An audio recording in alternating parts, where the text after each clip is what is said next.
Members, it's time for us to resume.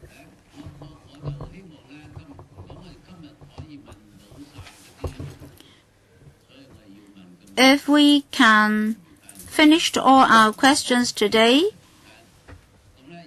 we can adjourn the meeting today. Otherwise, we'll have to continue on Monday. So, please grasp your time well. 15 minutes per member. If you don't need to exhaust your 15 minutes, you can leave some time for other colleagues. This morning, I have been very lenient. For the first round, we still have Mr. Ng Leung Sing, and then Alan Leong, Wong Yok Man, and Kenneth. Paul, you'll be the last one. Ng Leung Sing. Thank you, Chairman. Concerning the discussion just now, I'd like to ask the witness some more questions. For this sort of so-called private sports clubs or private clubs, I note that the audit report says that there are 140,000 members, as Mr. Wong Yok Man said. Now, 140,000 members, I don't believe all of them are members. I think their family members are also included. Say if a family has 4 members, including the parents, there may be 6 persons in the family. So if you multiply the number by 140,000, 1 million people may be involved. Of course, these people are also citizens. If they have money, if they can afford it, if they can afford the membership, if they act in accordance with our laws, what impact is there on society?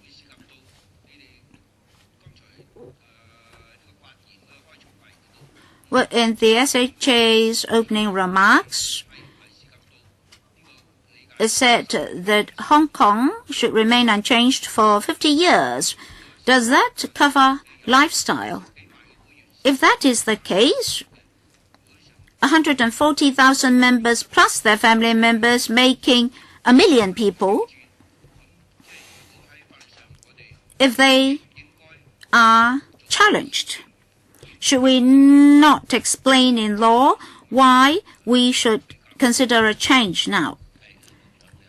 Let me ask this general question first. SHA? Well, Mr. Ng's question is reasonable. In 2010, 2011, some members raised the issue of opening up these clubs to the public. And then some club members mentioned lifestyle. Indeed, hundreds of thousands or even up to 1 million people are involved. Besides, there are a lot of employees employed by these clubs. And then there's another piece of opinion about these clubs involving lifestyle. These clubs are also attracting international talents and professionals to Hong Kong, so they will benefit Hong Kong's economy as well as Hong Kong's international image. As the audit report points out, we need to balance the interest of all parties concerned. Let me ask a follow-up question concerning the right to renewal. Just now, the SHA said that the government is very concerned about possible change in lifestyle, existing practice of these clubs being changed, and so forth. Now, what factors will you consider when you consider a 15-year renewal? As I said in your opening remarks, you mentioned Hong Kong being unchanged for 50 years. So, any justification for this 15-year renewal? And upon renewing certain leases for 15 years, what factors did you consider, and did you consider social acceptance? Well, that's the practice before 1997. That's the decision before 1997. The extension of this type of lease would not exceed 15 years. As a matter of fact, during 1997, the Executive Council decision was that these leases could be renewed not exceeding 15 years. It's just an extension of the 1997 policy. Could you explain, since we don't have documents from the EXCO before 1997, so they would extend for 15 years, but it didn't mean that they couldn't not extend. They could extend, but you've raised a new issue. That is, you cannot expect automatic renewal of the lease. So from a historic perspective and legal framework and Hong Kong as an international city perspective, could you explain that? Whether a lease is renewed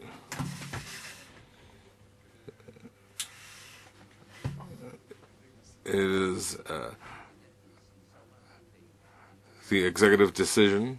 So if you resume land, there's also a public interest concern, because in the existing land lease there is such a situation.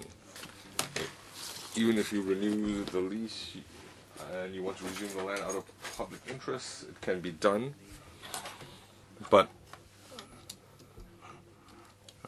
15 years hence, you have to also give an explanation for the Executive Council's decisions. It affects a lot of people.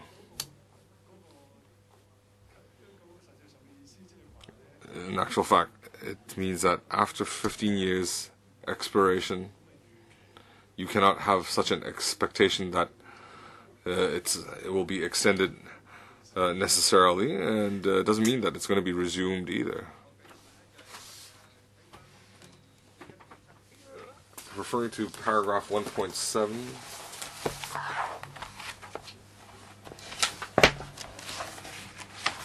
some of these were granted 100 years ago. So you mentioned that there has been a long-established practice, and in paragraph 2.4 there was a consultation, and the advisory committee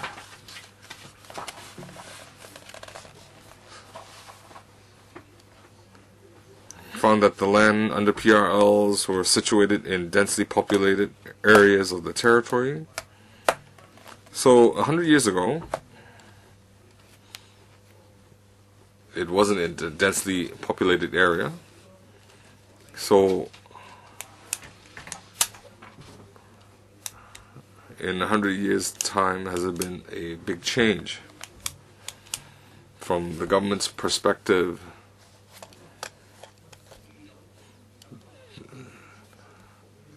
Was the government not aware? And during the consultation, it was discovered these PRLs were in densely populated areas.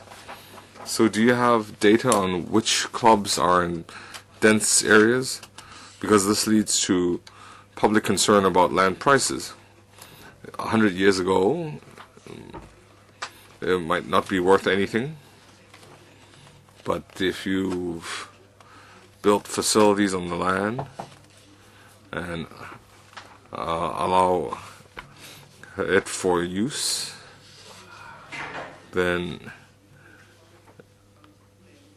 the whole city area has been upgraded, so the club has contributed to upgrading of the urban landscape.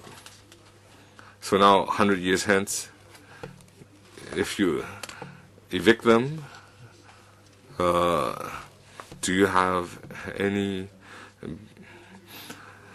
can you strike a balance? In our review, we had a comprehensive consideration. Doesn't mean that we can't have these clubs in densely populated areas. The more dense the area, the greater the need for recreational facilities. Then I'd like to ask, if you renew the lease for 15 years, you will also notify the lessee that they should not expect the lease to be renewed under the old terms, and they need to open up to outside bodies. So I'd like to refer to paragraph 5.21.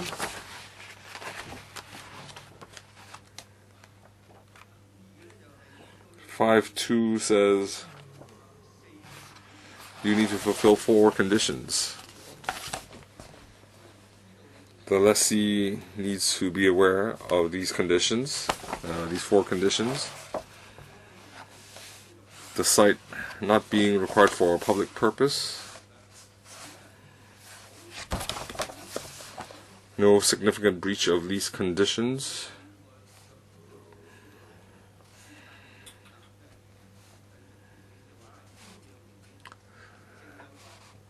So, is it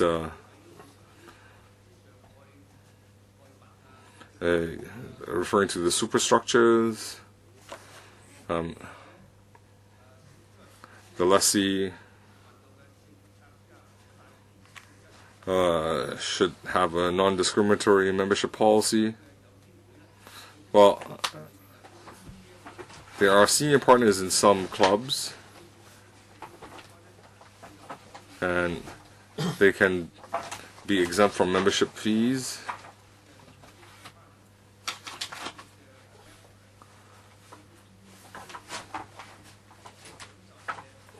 And they might have some preferential treatment. So, are these discriminatory? Who will intervene? And lastly, to open up, are these reasonable, rational, and legal? And when you monitor them, what rational reasons do you have to declare that they have not opened up, and do they have any appeal channels? As Mr. Mlang Singh said, we will deal with it rationally, reasonably, and legally. Referring to breach of lease conditions, this is the responsibility of the Lands Department. Regarding non-discriminatory membership policy, and we refer to senior members in order to nurture talent and develop their membership. That's not discriminatory. They even have junior members. Is there an appeal mechanism if you say that they have not complied? Any appeal mechanism?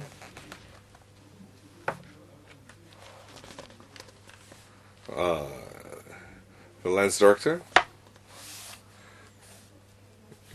regarding breach of lease conditions, as I mentioned earlier, we examined the breach, whether it's a minor or significant breach. If their lease is due, if we look at whether there are slopes that are not maintained, whether there are legal structures, and whether they have structures transgressing onto government land, they have to rectify before renewing the lease. Regarding appeals, they would ask for more time to remove illegal structures. They would ask for an extra month. There's that type of communication, but for actual appeal, either they rectify or they don't rectify, and the government doesn't really renew the lease. There's no appeal.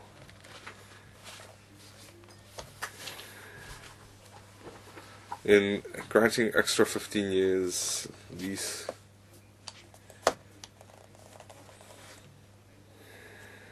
will the plot ratio be amended, and will you exchange land if necessary?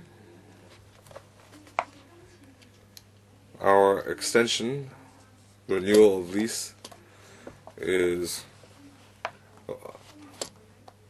as previously, with the exception of enhancing their property. They have to comply with town planning and other ordinances.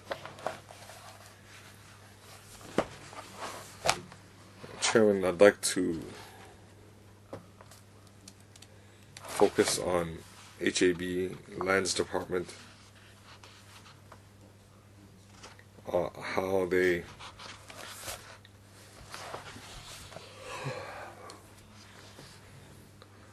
when they grant PRLs to sports clubs, how is the division of labor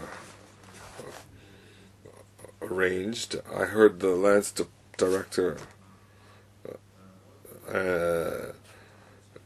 this unclear division of labor has led to today's chaotic situation, and I'm referring to after 97. It is still the major reason for chaos. So I'd like to ask the Secretary,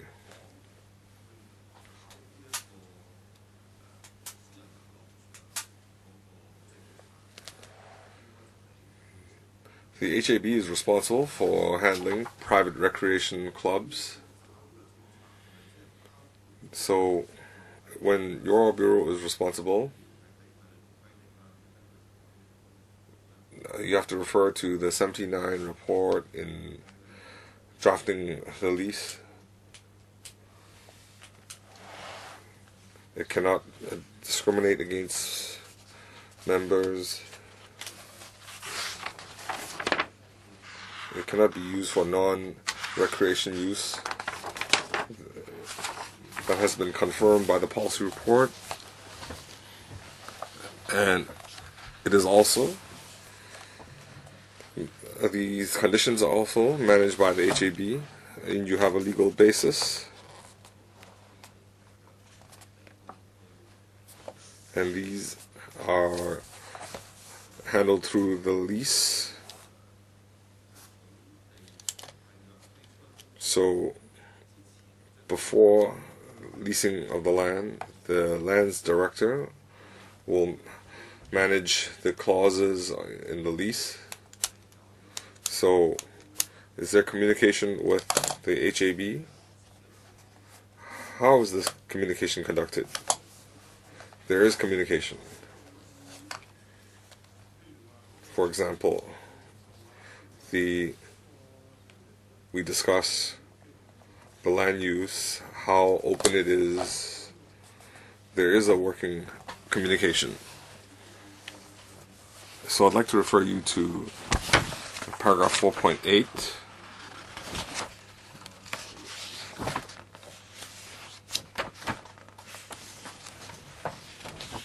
The Audit Commission, the Audit Commissioner says, even though HAB is the policy bureau for PRLs,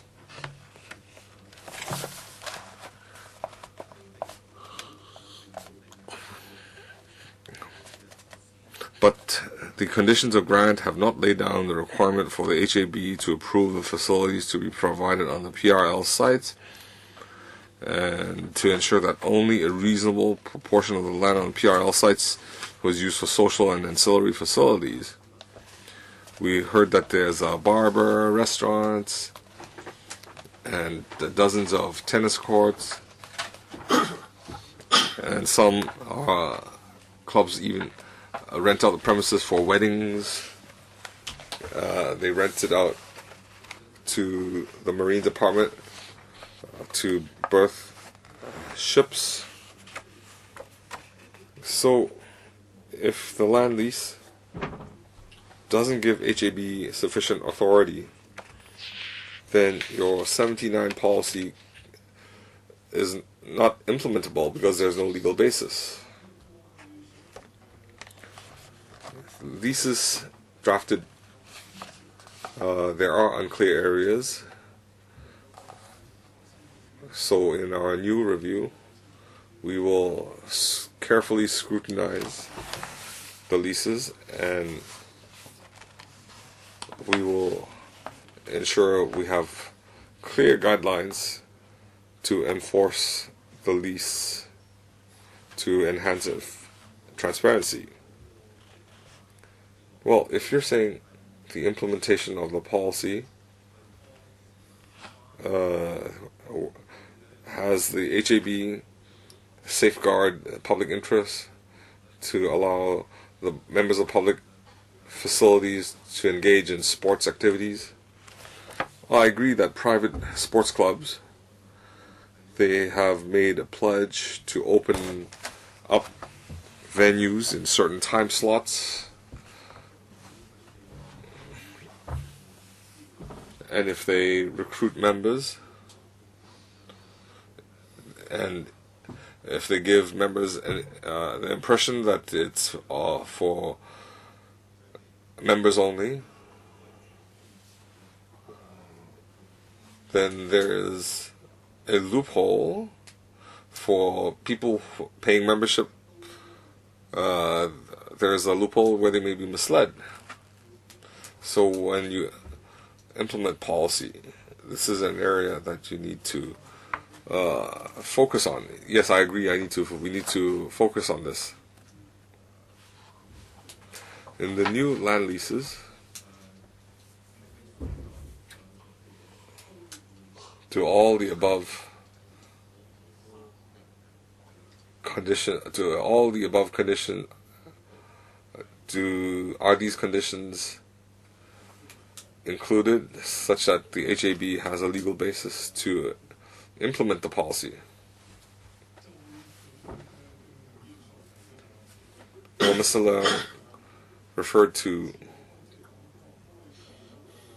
opening up arrangements. That is included in the lease. So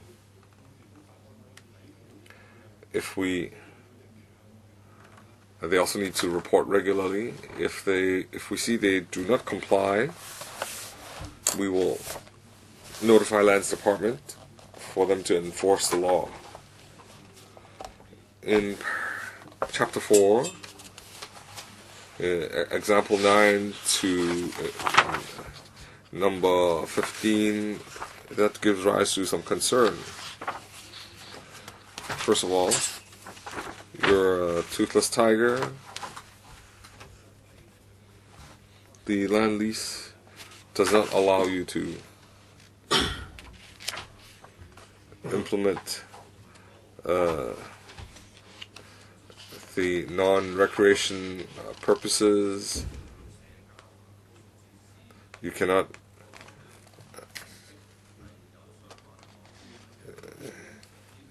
evict non-sports and social facilities. Now, we see in example 9 to 15, even if we have the clauses, they are not enforced.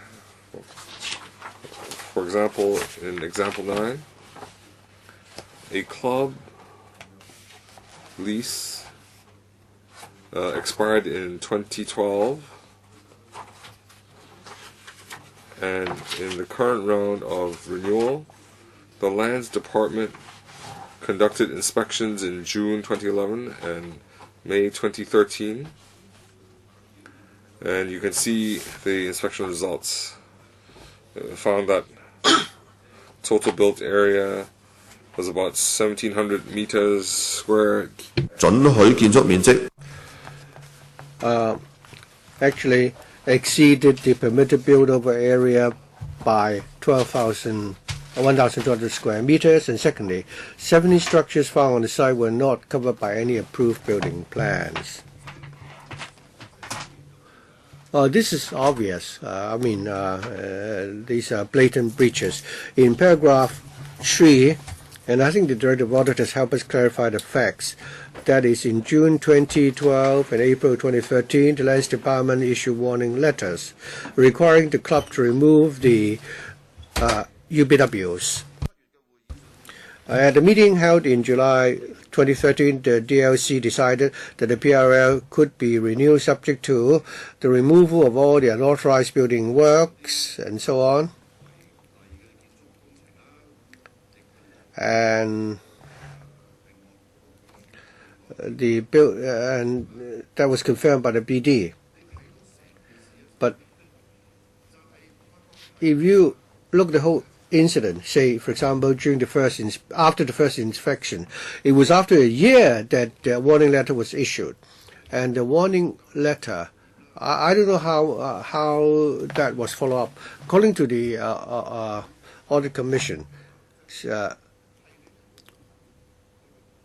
although there are conditions in the lease which require you to hold them accountable for the breaches, but you've not really enforced it seriously. So I'd like to ask the Director of Land whether the the Department of Land has been negligent, or is it because the HDB had not worked in tandem with you, or what? I say that examples 9 to 15 are valid examples. But when we write our report, we would like to know, for example, for those PRLs where you've omitted to include those terms in the leases, but for those PRLs where the conditions are imposed, but still you did not you did not enforce those conditions. So I think this is omission on the part of the authorities. How are you going to plug the loopholes? Could you improve upon the cooperation between the two departments, and how are you going to improve on the situation? The Secretary, followed by the Director of Land. Perhaps the Director can answer the question in respect of enforcement. Director. Well, the example cited by Mr. Leong, in this example, we're talking about unauthorized building structures. In all land leases, we have a standard clause requiring the lessee that he should not erect any unauthorized building structures on the premises. However, to be honest, in enforcing the lease conditions, is that the main work carried out by the Lands Department? We would not, just for the sake of enforcing the requirements in the lease and that there should not be any UBWs, that we would take enforcement action. We all know that dealing with unauthorized building works are governed by its own relevant legislation. In enforcing the PRLs, when do we go out to carry out inspections? What we do now is that once we receive a complaint, or if other departments refer complaints to us, or if the lease is about to expire, then we will conduct a more detailed inspection. In this case, since the lease was about to be renewed, we saw the UBWs when we carried out the inspection. They were basically canopies, storage rooms, and so on. And we've informed the buildings department. And as far as the enforcement of the lease is concerned, we asked the lessee either to remove those illegal structures or to apply formally to the BD. Chairman, I don't have very much time. I think example 9 may not be the most appropriate example. I think examples 9, 10, 11 should be examples which show that the buildings department should be the frontline gatekeeper.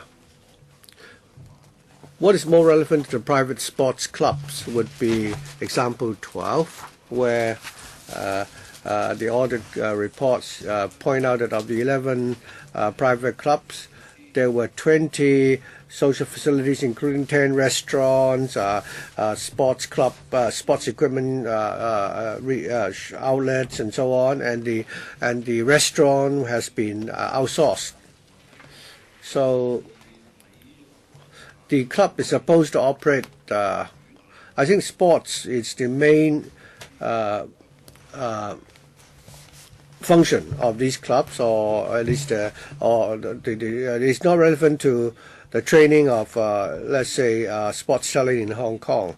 Reference was also made to these clubs allowing wedding banquets to be held, or allowing premises for the storage of vessels, or even wireless transmission bases. I'm sure these are not under the jurisdiction of the buildings department. I think this was has to do with the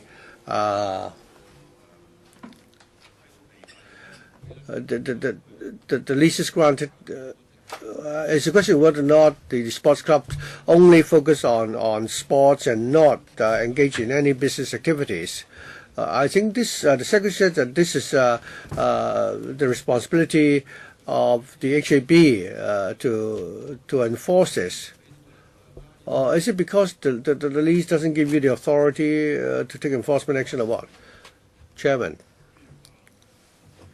According to, in this example, for example, the sports clubs holding wedding banquets and also operating a barber shop. I think with the inquiries made by the Department of Land, I think they've already ceased such activities. As to whether or not we have sufficient power to stop these irregularities. In fact, we can effectively stop such irregularities. Well, finally then,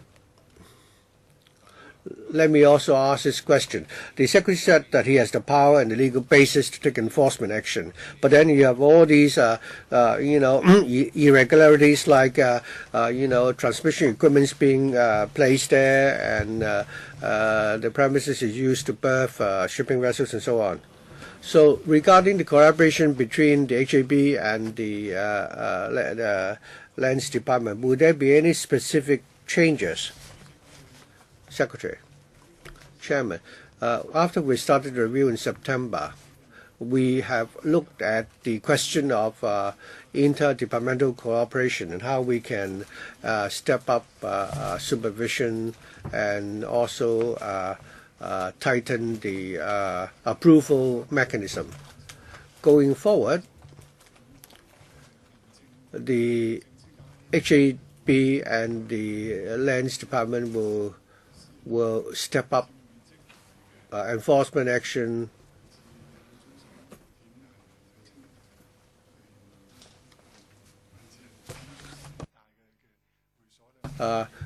on these private sports clubs which are located in centrally located. What do you mean by stepping up enforcement?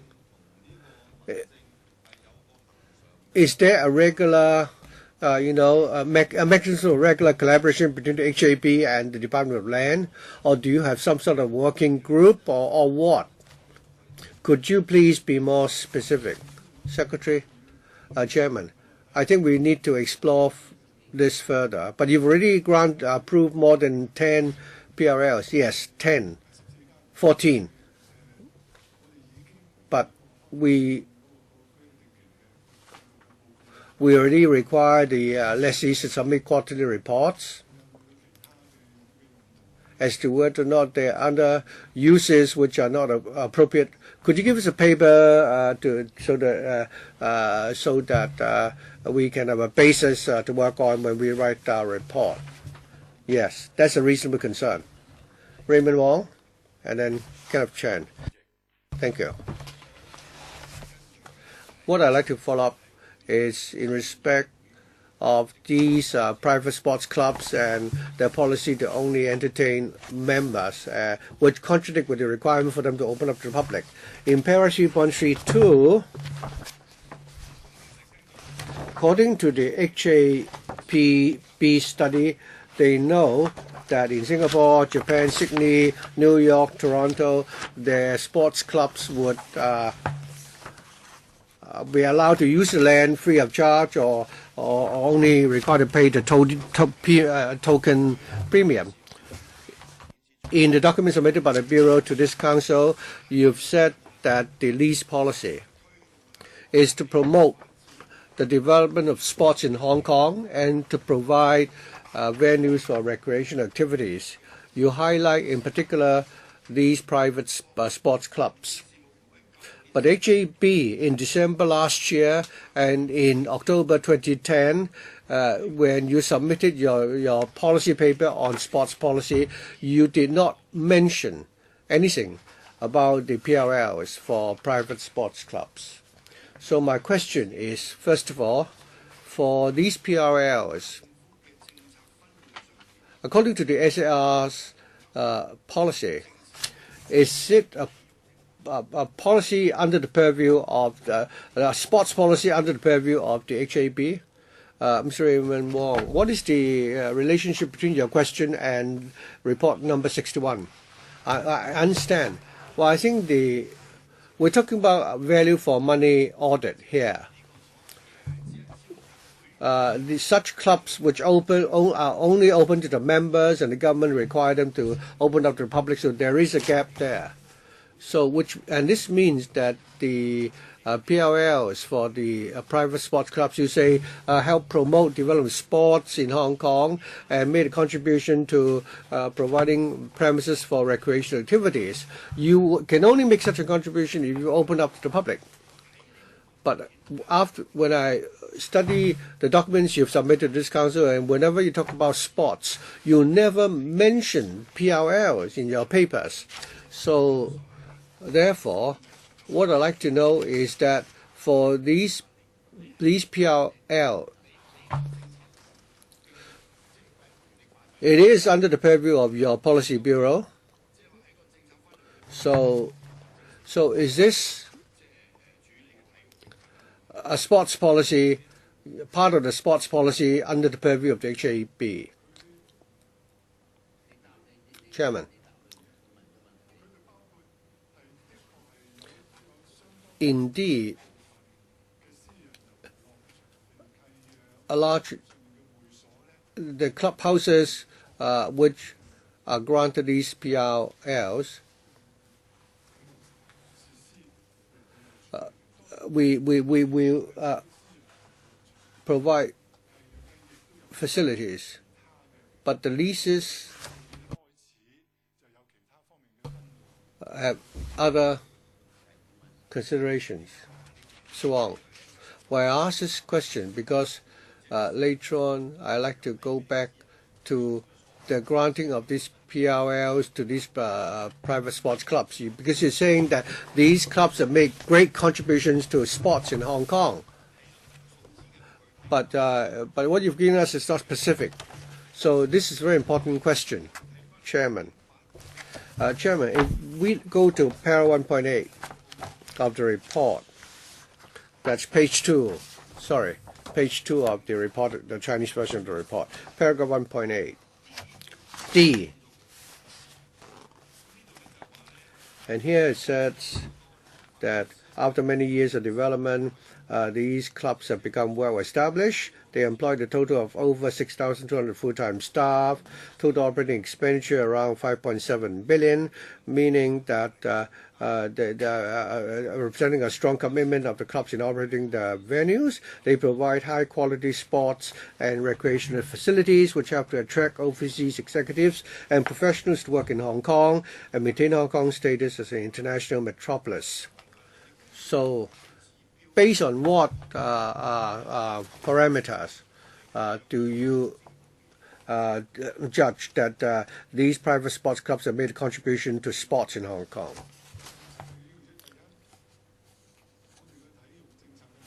But the purpose of the objective of our sports policy is to promote sports in general and to train elite sportsmen and sportswomen, and thirdly, staging mega international sports events in Hong Kong.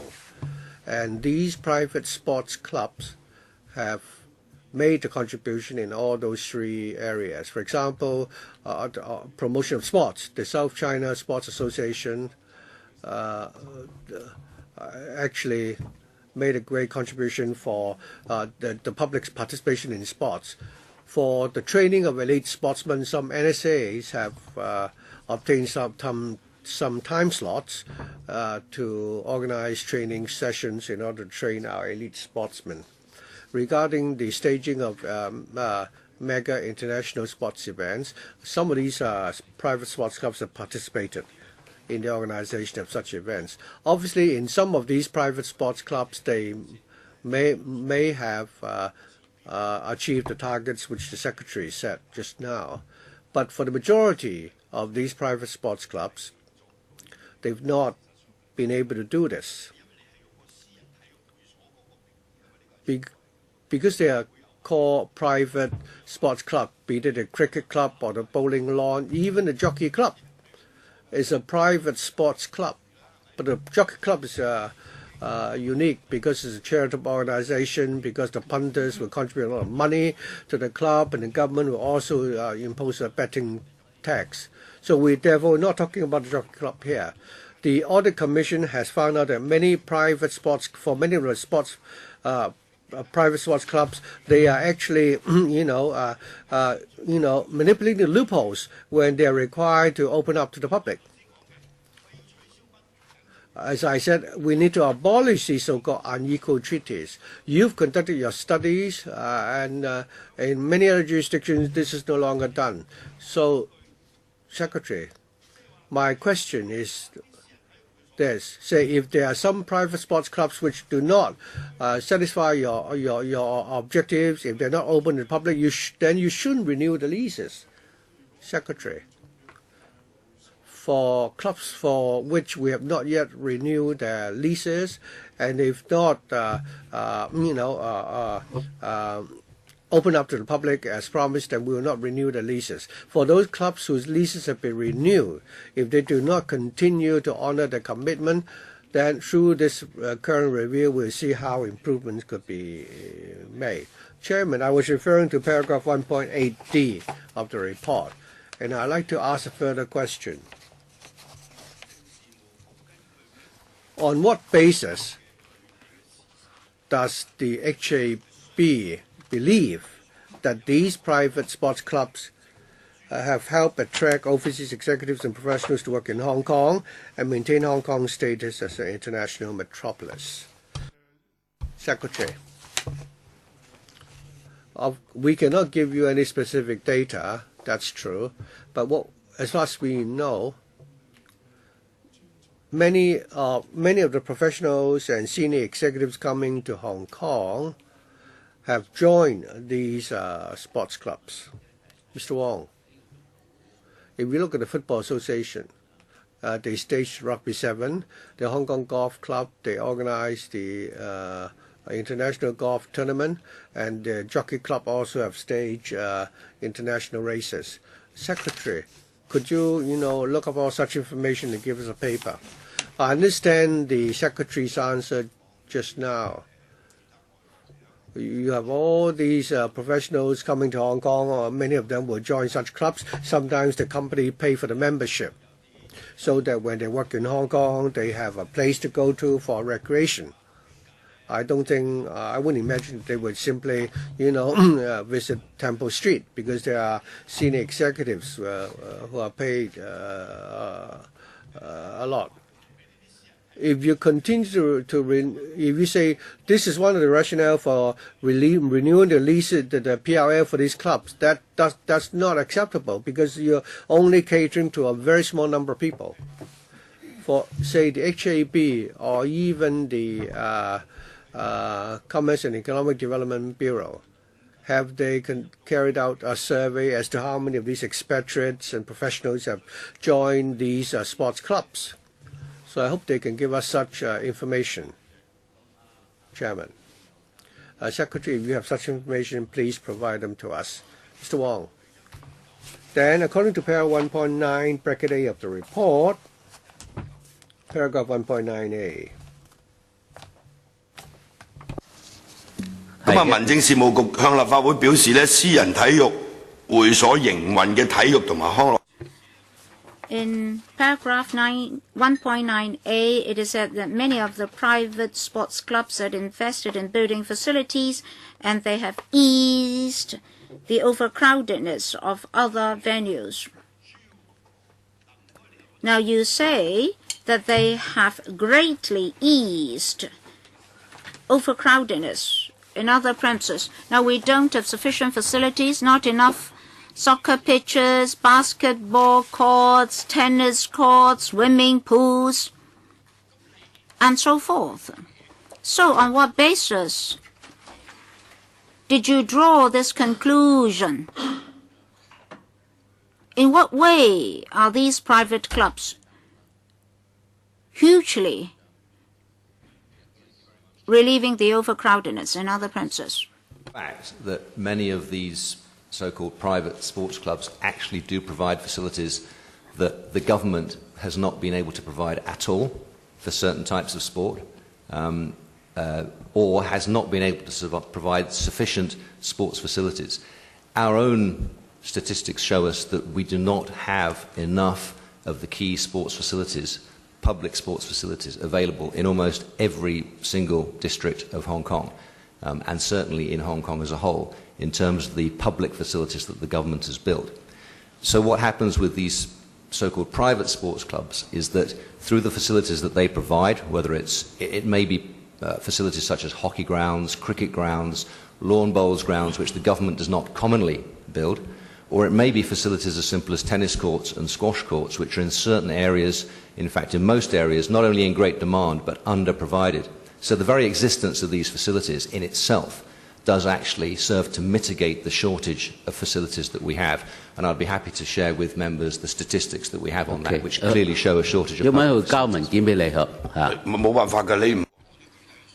Well, we'll ask them for a paper. Yes, they should give us concrete figures. For example, the usage rate of sports facilities open to the public. You must give us statistics, otherwise we won't be convinced. I still have a lot of questions. According to the private clubs established under these PRLs, there are big and small sizes, and in terms of recreational and sports opportunities provided by these facilities, how do they compare with their counterparts in the public sector? SHA, would you like to answer this? Do you have any specific indicators to measure effectiveness? Chung Kwan O Stadium, Mong Kok Stadium, when compared with those premises of the Hong Kong Football Association? Can we have a comparison? Of course, in the public sector, we have many more facilities and the usage rate is much higher, of course. We'll prepare paper. Well, again, this is something to do with the opening up scheme. We must have more data before we can find the answer. That is, we must have sufficient statistics to consider before we can draw a conclusion. Now, in paragraph 1.10 and paragraph 2.16 of the report, it is said that some very famous private clubs have non-transferable membership as well as very expensive joining fees.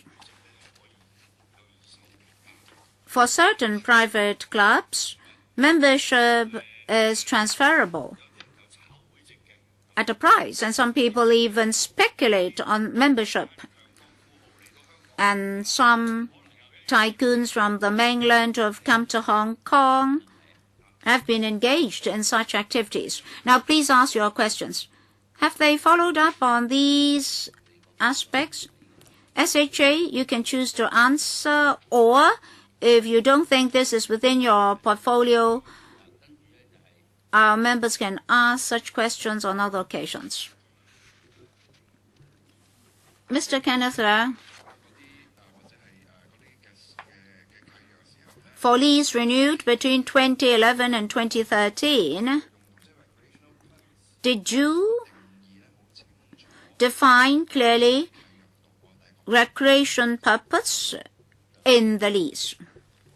SHA? We did not spell out clearly the definition in the leases. And this is a note of concern in our September review. But then they can show you with a series of information what facilities are for tennis, cricket, football, or whatnot.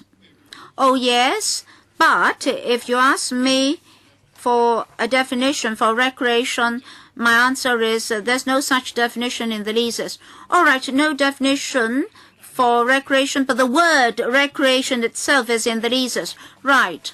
And just now, Mr. Alan Leung asked about examples not related to recreation. May I refer you to example 12 of the audit report, page 56 to 57 of the Chinese version. Which paragraph?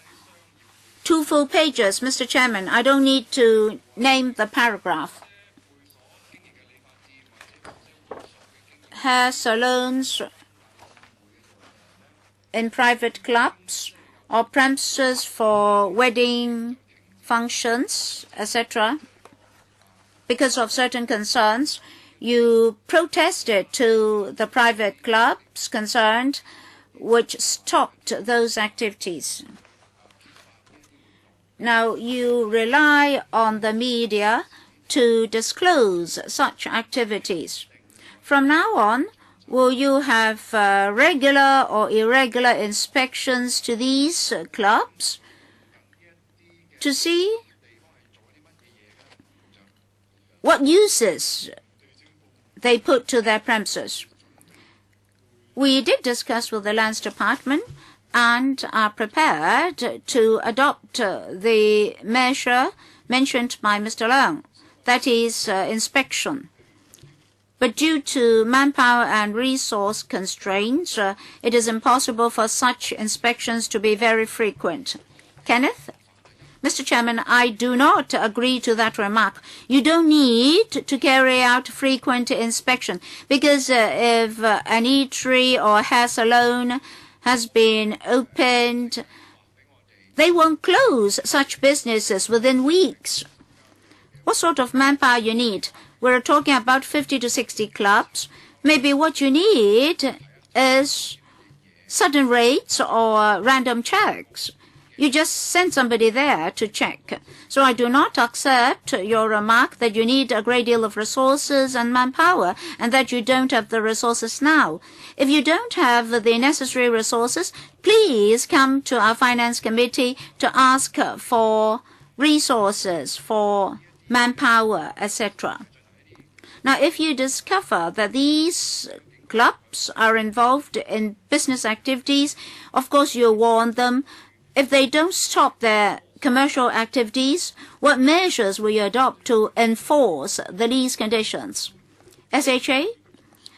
Mr. Chairman, normally commercial activities are not allowed in these clubs. But of course, we need to analyze each and every case concerned. Even for recreation facilities, it is reasonable to provide catering services to club members.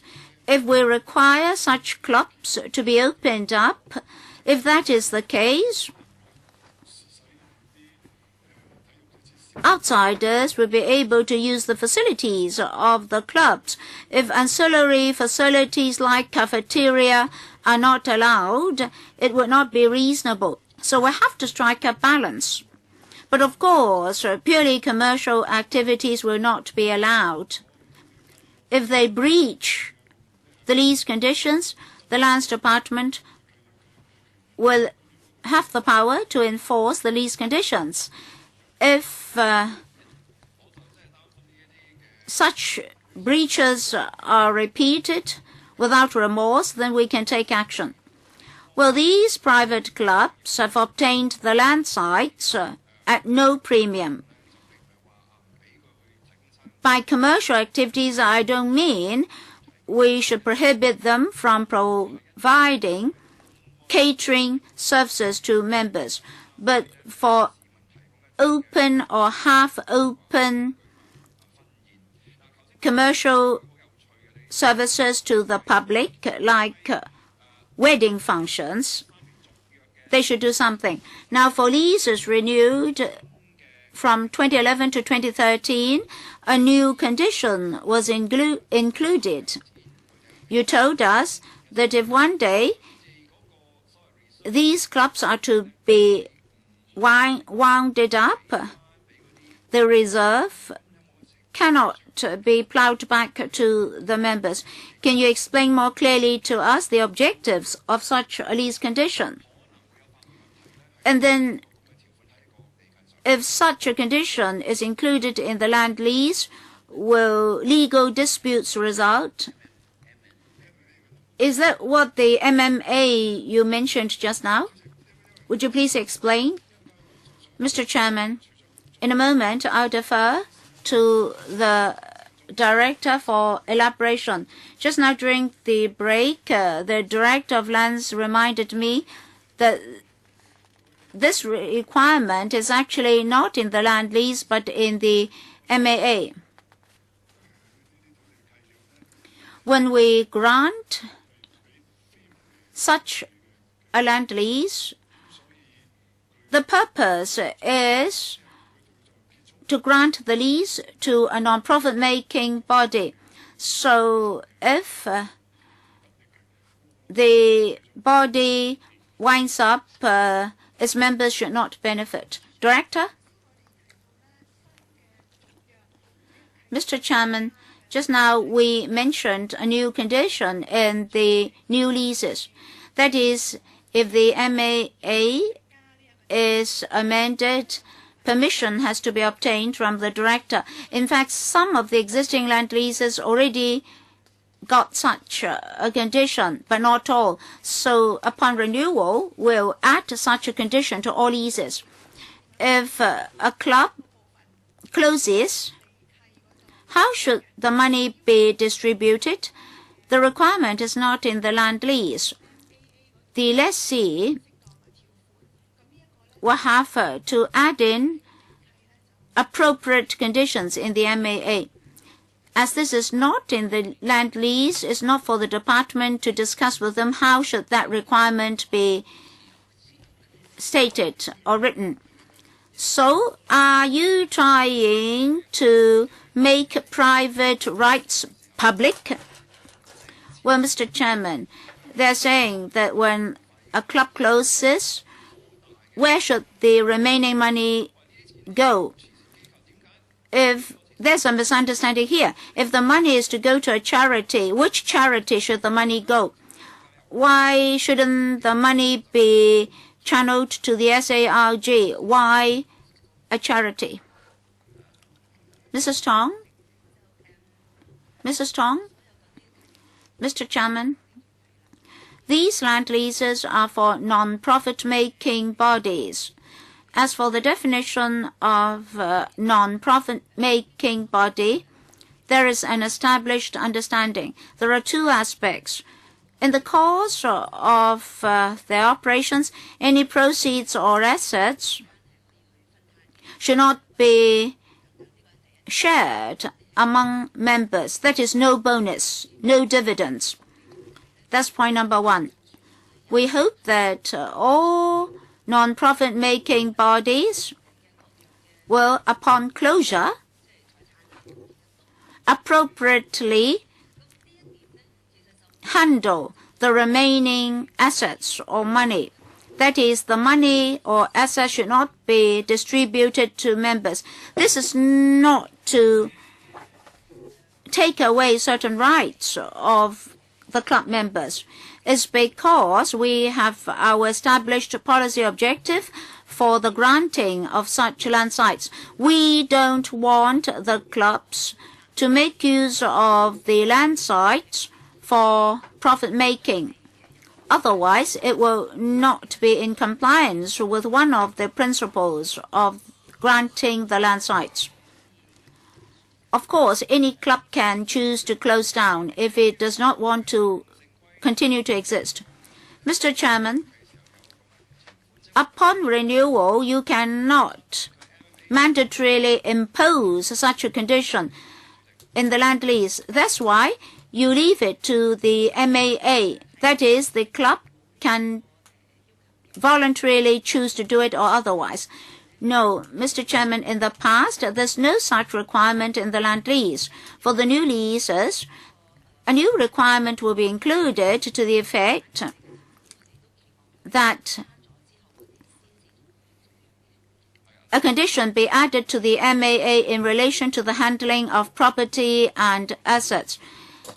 It's only when they agree to such an addition that will renew the land lease. Can I ask the Lands Department whether it is a requirement that the remaining assets should not be distributed to members? I hope that all remaining assets of these private clubs should be passed to the Inland Revenue Department. That's your suggestion. Well, can the audit tell us this requirement of not distributing assets, remaining assets to club members? Is it a statutory requirement? In what form do these private clubs exist? Are they legal persons? Mr. Chairman, I'm of course not a legal expert, but in Hong Kong, normally for a charity, there is such a requirement. That is, upon closure of business, the remaining assets should not be distributed to its members. Normally, there is a condition to require the closing charity to pass its remaining assets to another charity. As for PRLs and these private clubs, the Home Affairs Bureau is the leading authority to stipulate requirements on the handling of these assets. But of course, this issue is worthy of further exploration. Well, be it sports clubs or private clubs, they are not under Section 88 of the Inland Revenue Ordinance. They are not the charities under Section 88 of the IRO. Well, Section 88 and non-profit making are two separate issues. Yes, two separate issues, but just now we're told that the remaining assets should not be distributed to members. For charities, they are under Section 88 of IRO. They should not be making profits. I just want to know whether these private clubs are actually charities under Section 88 of IRO. Well, there are other non-profit making bodies like the NGOs. They're non-profit making bodies, but they may not be under Section 88. Mrs. Tong, Mr. Chairman, I'm also not a lawyer, so I may not be 100% accurate. But as far as I understand, Section 88 is actually related to tax deduction under the IRO. And there is a clear definition for non-profit making body. As far as I understand, all those organizations under Section 88 will definitely be non-profit making bodies, but not all non-profit making bodies get tax deduction. Kenneth, upon closure of business, how assets should be handled, should be examined. There may be inconsistency among government policies. And then how should these clubs explain to their members in the handling of assets. Say if you have requirement A, but between the club and its members, in their agreement, there may be different interpretations, which may result in litigation. SHA, I'd like to thank Mr. Leung for pointing this out. These land sites were granted to these clubs at a concessionary premium. Therefore, we believe that they should be non-profit making. Well, if there is such a case of closure of business, we'll have to handle it very carefully.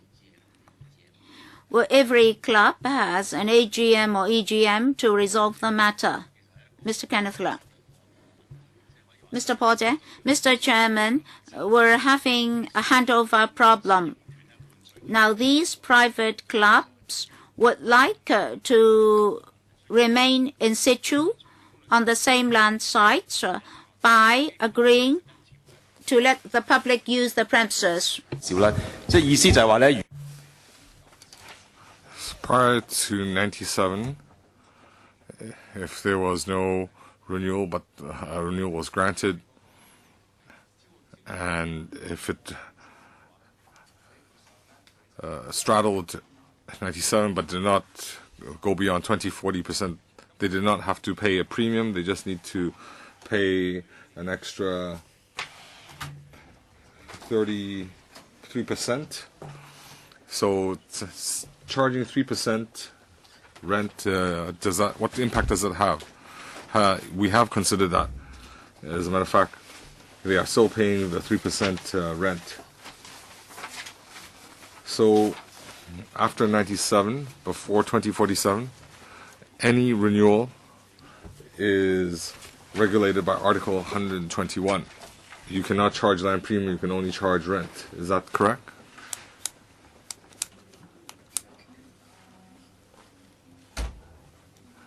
Lands Director, could you respond?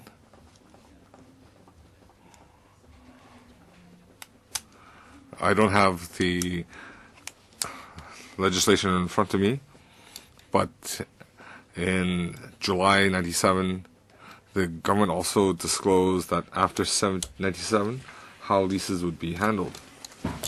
So this document states clearly that PRL,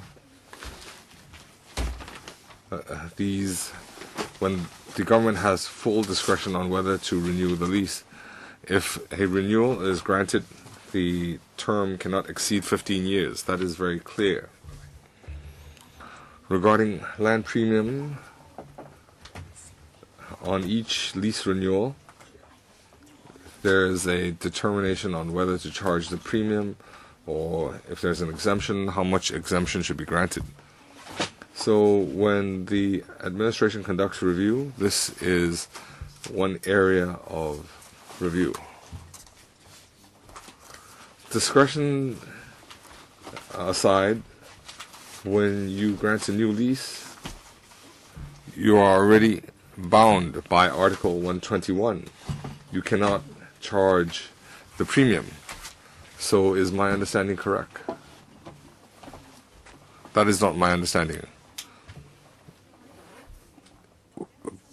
Could you consult DOJ? It should be Article 121. So because of this basic law constraint, you have to be extra careful, because once granted, you are bound. So the 3% rent, in fact, do you have records indicating how much is charged? We do have these records.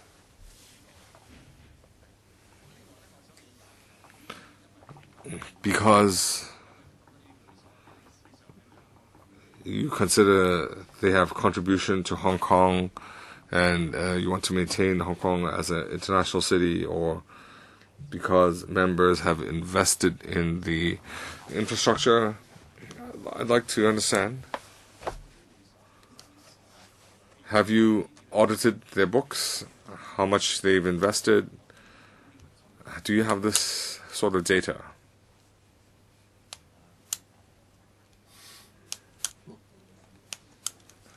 Under current operations, we respect the club's independent operations. For each registered body, they have their AGMs and EGMs under their Articles of Association. So members should monitor their clubs. Since the government wants to promote sports and recreation, and this land is granted at nominal or nil charge, they have to. We will not monitor their operations, but if the operation leads to a breach of land use, that is something that we need to look into. The Clearwater Bay Golf Club has run into that situation, so please respond carefully. Well, we don't want to examine the books of all these private clubs, but when you grant the renewal of lease, shouldn't you consider their reasons? They want, for example, they want to update facilities, they want to invest. Are there areas that you have overlooked?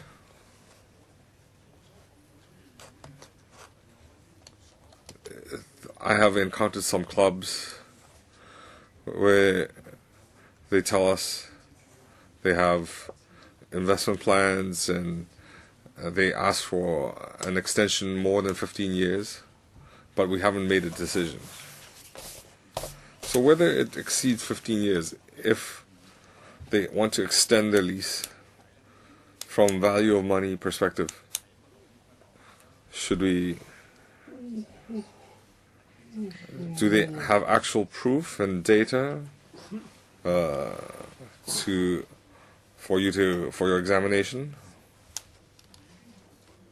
For the renewed leases,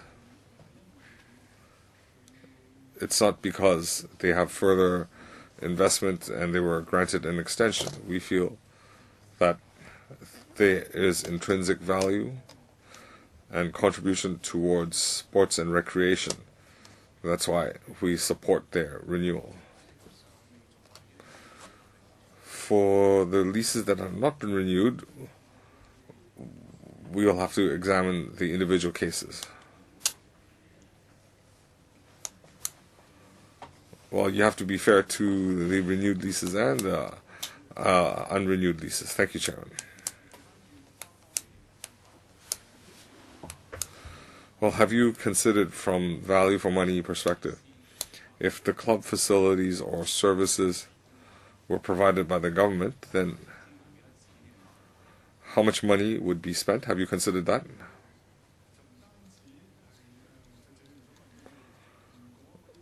If the facilities were provided by the government, it's not just recurrent expenditure. If you were to build it from scratch, there's also that consideration. If all these private clubs were shut down and we were to reinstate these facilities, we don't have resources to do so. I'm not saying the government should replace them, but I'm just saying from value for money perspective, you should consider the services and facilities provided. If the bill were put by the government, then it's because you don't want to make this a expenditure. That's why you grant this renewal.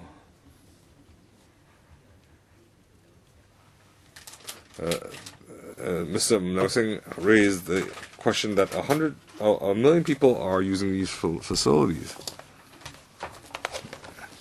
So we have to consider the social incentive for granting these.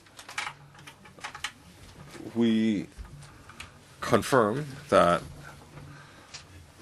the contribution to sports and recreation these clubs make to Hong Kong. We will consider what Mr. Che suggested. But can you make such a direct comparison? Well, it's because the public access is not directly comparable. The LCSD openness, operations, and private clubs are different. So we will see if we can make this comparison. On one hand,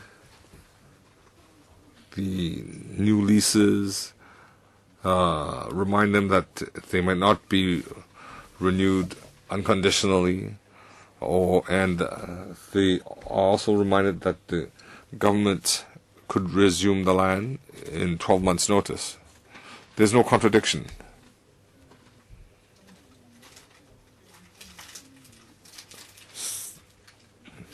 It is true that we can provide suitable notice in light of public interest to resume this land. And in the past, there has been such a precedent. Private club the land was resumed. We resumed part of the land to build a highway. This clause exists.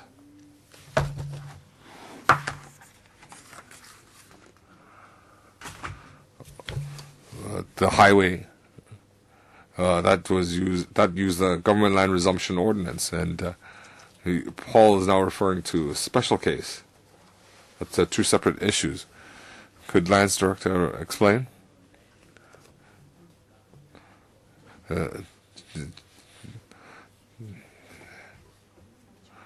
The Secretary was correct. If the government resumes land under these situations, there are two routes. We can use legislation, the land resumption ordinance. Another route would rely on the lease. Our lease has a clause that we only need to provide 12 months notice out of public concern, or we can resume this land. If we do it through the clause, then we don't need to rely on the government land resumption ordinance. We don't need to. Well, have you used these clauses to resume land? The Secretary's example, we have resumed part of the land through the lease. There has been such a precedent. For other private leases, there are also precedents. I'm aware this audit report focuses on 32 leases, and the remaining 37, they are not private leases. They might have government subvention, so you haven't audited them. So I want to clarify all the questions arising from this morning. Will you use the same methodology to deal with the remaining 37 leases? Yes. That is a suggestion made in the audit report. This audit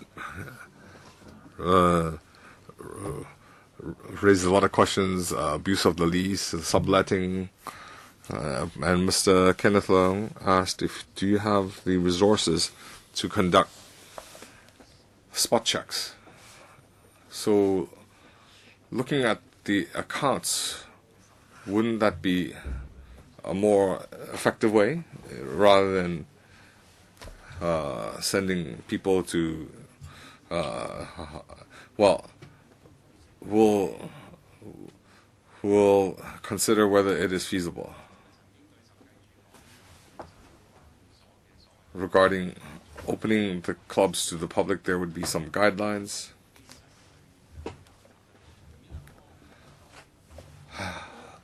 At this stage, do you have any policy?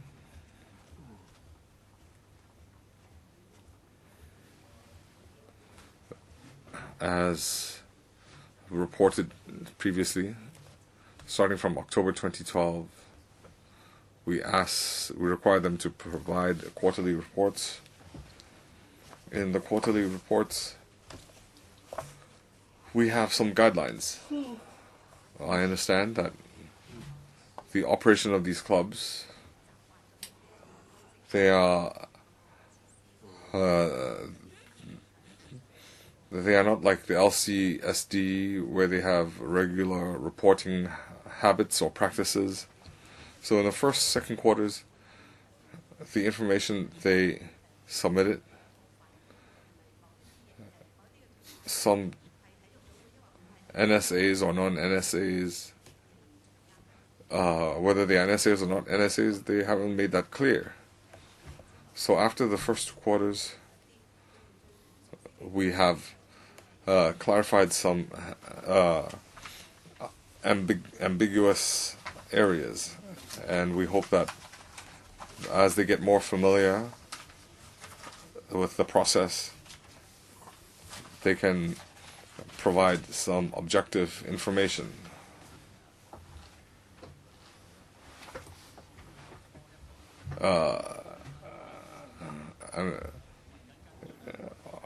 So I'd like to follow up. The government has leased some birthing facilities. How would you follow up? And we have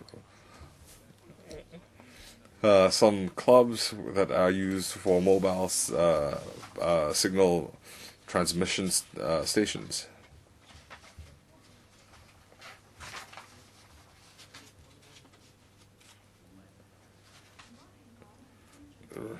If we have club subletting birthing facilities, it seems that they have breached the subletting requirement, but the tricky part is that they have leased it to the government, and the government is using that space to provide government services. So I can't say it's in contradiction with public interest, but renting to government, their only breach is that they did not get permission. Well, subletting is a breach of the lease, but if you get permission, it's not a breach. But when the government rents the facilities and pays the cost, there's no problem there. We are now following up with the club how they set the rates, the rent. Have they overcharged? The other case you refer to, where they use the club to install signal transmission facilities. Well, we are now following up on this case.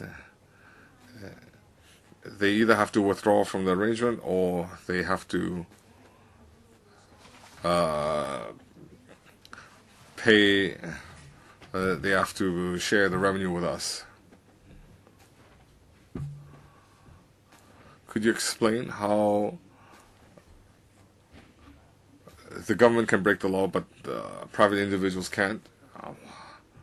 How can the government rent a piece of land and not question whether renting that piece of land was legal or illegal? I perhaps didn't make myself clear. I didn't say the government was breaking the law. When the government rents a premise to store facilities, of course the club is breaching the lease. Well, if the government needs to use a piece of land, the government already has the right to resume that land. You had already said so just now. You don't need to rely on land resumption ordinance. Yes, we have communicated with the government departments. We have to examine the leases. A better way would have been to communicate with the lands department first.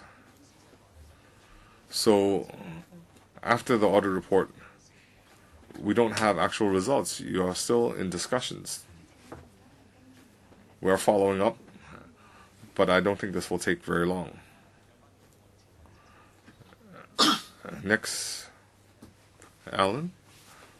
Chairman, I've already asked whether the Lands Department and the HAB, that is how they would work together.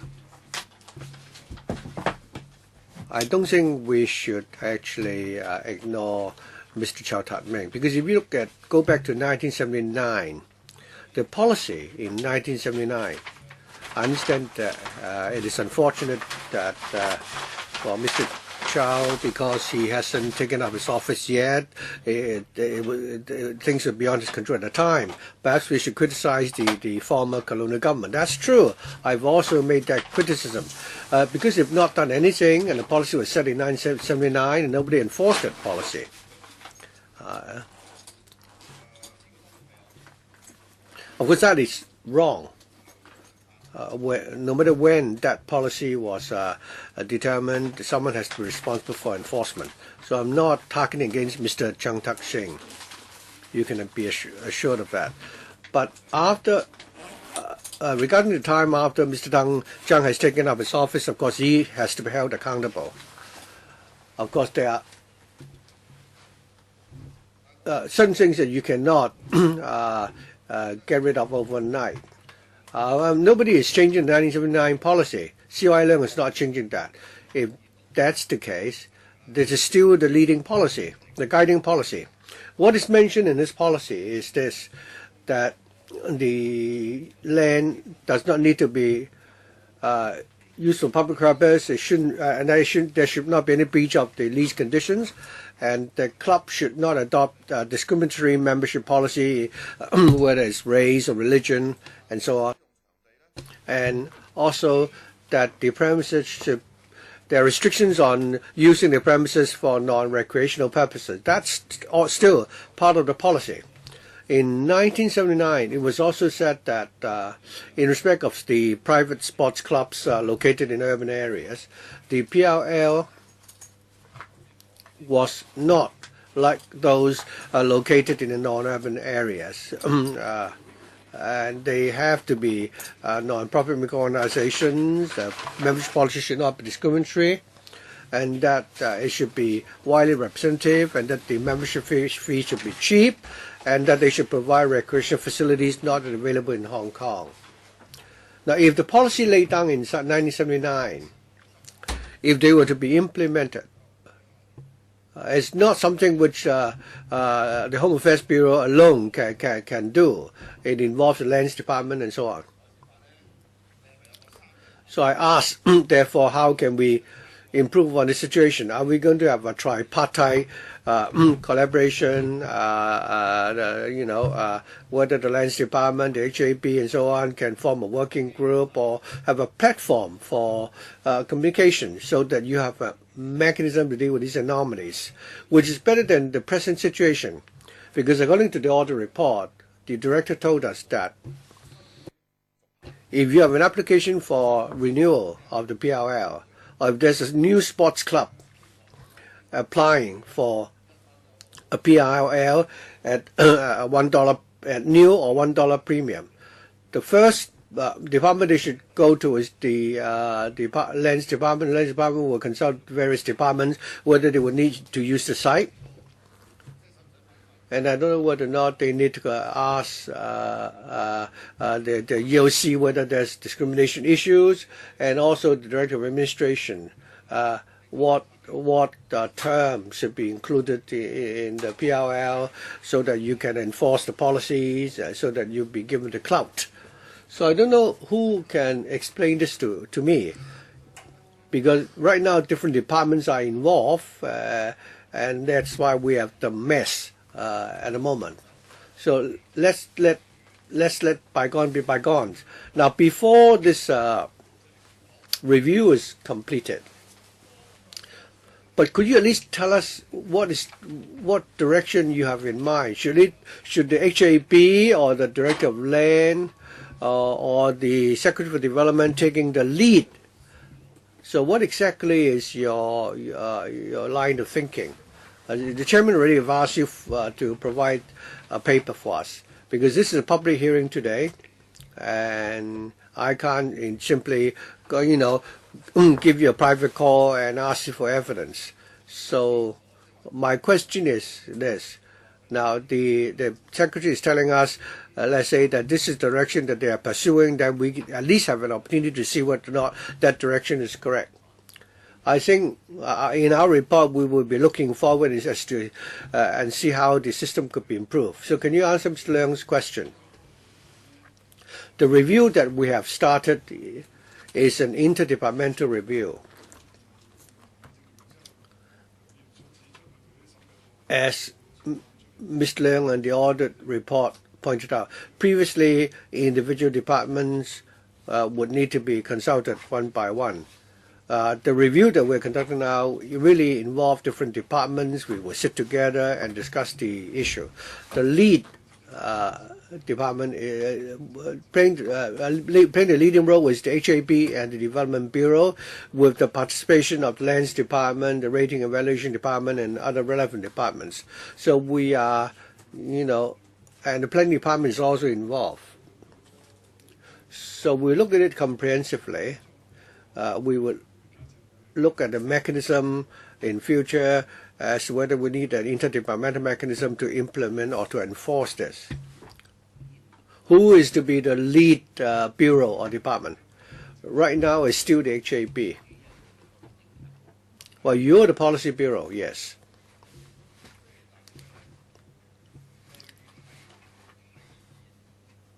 To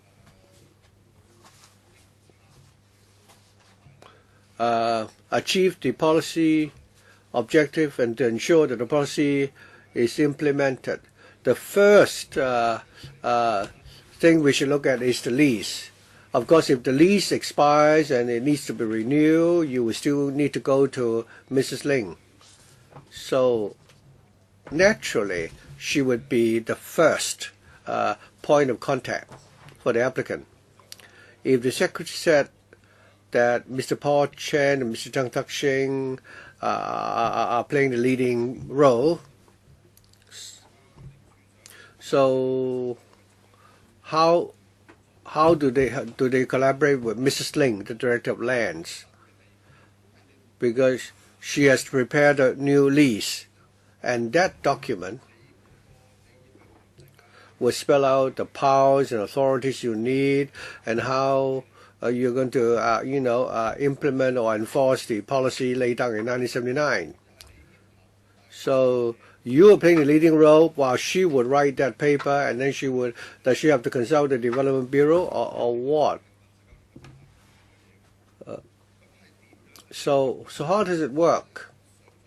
I just still can't imagine how it's going to work, because I'm perhaps not in perfect form today. It's a weekend.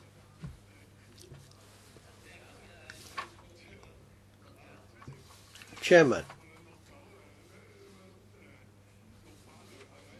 whether it's the document in 1968, 69, or 1979, first of all, we will come up with the basic principles and direction, whether it's policy or principle or direction. Once we've laid down the policy principles, we will first of all consult LegCo, and we will also see how the community reacts.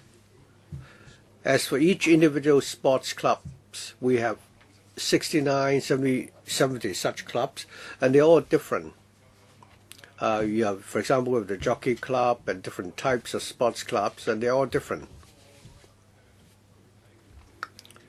Their respective PRL and how they are to be drafted would depend on their negotiation with the Lands Department. But the overriding principle is that we intend to work on this on an interdepartmental basis. As to how each club should be dealt with in future, we still won't be able to come up with a decision by the end of next year. But we need to follow the policy that we'll come up with. According to Mrs. Ling, it's not her responsibility, it's yours.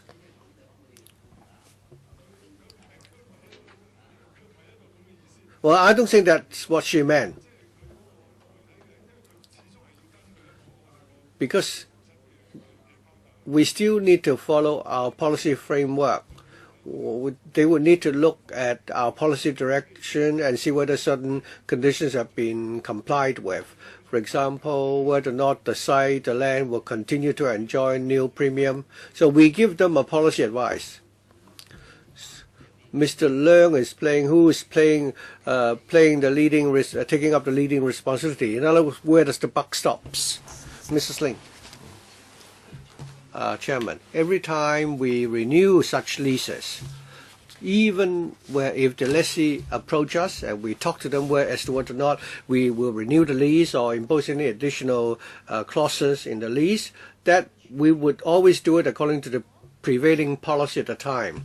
To give you a specific example, the Secretary said in his opening speech that he hoped that by the end of next year there will be some preliminary results arising from that review. If the results were such that in future the leases, the PLLs, and also the uses should not be defined so vaguely. Normally we say it's for recreational or sports purposes or ancillary reasonable purposes.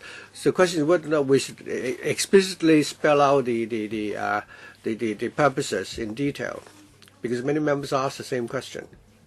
I think according to the 1979 policy, there is no requirement to list out all the facilities in the PLL.